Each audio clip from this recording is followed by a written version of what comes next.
এই কালীপুজোয় যেন এক রাজকীয় আভিজাত্যের পরিবেশ তৈরি করেছে বারাসাতের বিদ্রোহী ক্লাব। ক্লাবের এই বছরের theme Mysore palace. Club secretary Manik Dutta জানিয়েছেন, কালীপুজোর থিমে এবারে এক রাজকীয় ছোঁয়া। দক্ষিণ ভারতের ঐতিহ্যবাহী মহীশূর প্যালেসে ঝলমলে আলোর বাহার এবং এর রাজকীয় স্থাপত্যের প্রতিরূপ তৈরি করে দর্শনার্থীদের মধ্যে বিপুল উদ্দীপনা সৃষ্টি করেছে। শুধু স্থাপত্যই নয়, ক্লাবের মণ্ডপে দেবী প্রতিমা তৈরি হয়েছে দক্ষিণের এক পবিত্র পীঠস্থান তিরুপতিজির মন্দিরের আদলে। ঐতিহাসিক শিল্পকলা এবং সংস্কৃতির এক অসাধারণ সংমিশ্রণ কালীপুজোর আবহে এক নতুন মাত্রা এনে দিয়েছে। পুজো মণ্ডপে দেখানো হয়েছে কিভাবে মহীশূরের ঐতিহাসিক প্রাসাদ এবং তিরুপতির পবিত্র ভাবমূর্তি বাংলার এই পুজো মণ্ডপের কেন্দ্রবিন্দু হয়ে উঠল, যা নিঃসন্দেহে এই বছর রাজ্যের থিমের পুজোগুলির মধ্যে অন্যতম আকর্ষণ হয়ে উঠেছে। বারাসাতের কালী পুজো যে আজ কোনো অংশ পিছিয়ে নেই, তা বারাসাতের প্রত্যেকটি পাড়ায় আমরা ঠাকুরকে বিচার করতে পেরেছি। ইতিমধ্যে আমরা পৌঁছে গেছি বারাসাতের একটি স্বনামধন্য ক্লাব, বিদ্রোহী ক্লাব। আমরা আমাদের মধ্যে উপস্থিত পেয়ে গেছি বিদ্রোহী ক্লাবের স্বনামধন্য কর্তারা। আমরা তাদের কাছ থেকে জেনে নেব তারা এই ক্লাবের ব্যাপারে কী কী বলতে চাইছেন। নমস্কার, সকলকে জানাচ্ছি শুভনবমী আন্তরিক শুভেচ্ছা। আপনাদের মাধ্যমে আমিও সকলকে জানাচ্ছি। আচ্ছা, ঠিক কত বছর এই ক্লাব? আচ্ছা, বিদ্রোহীর এটা 59তম বছর।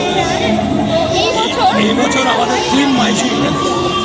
আর আমাদের ভিতরে পার্থী প্রতিমা দেখবেন সাউথের তিরুপতির মডেলে আমাদের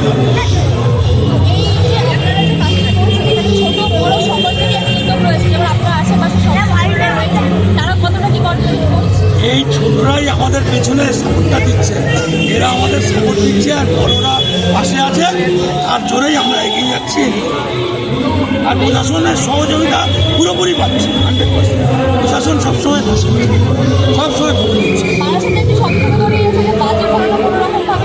আপনি এইখানে দাঁড়িয়ে থাকুন, আপনাদের ক্যামেরার মাধ্যমে আপনারা খোঁজ করুন বিদ্রোহীর ময়দানের আশেপাশে এই দুটো পাড়া, তিনটে পাড়া মিলে বিদ্রোহী পুজো, কোনো শব্দবাজি বাজবে না।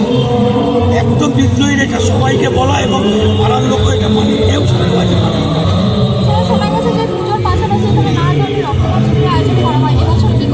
না। আমাদের রক্তদান শিবির অবশ্যই হয়ে গেছে গত 2 মাস আগে।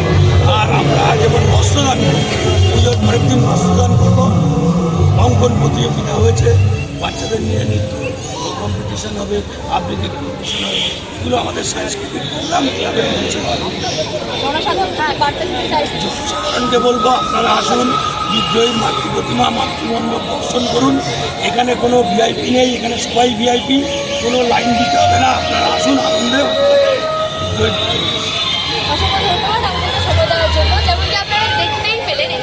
শুধু ক্লাবের বড় কর্তারা নয়, ছোট থেকে বড় সকল শ্রেণীর মানুষরা সবাই মিলিয়ে এই ক্লাবের পুজো প্রাঙ্গণটিকে আকর্ষণীয়ভাবে তুলে ধরেছে। আপনারা পুষ্টিকভাবে আনন্দ উপভোগ করতে থাকুন। হিমাদ্রি ব্যানার্জির সাথে শুধু রিপোর্ট।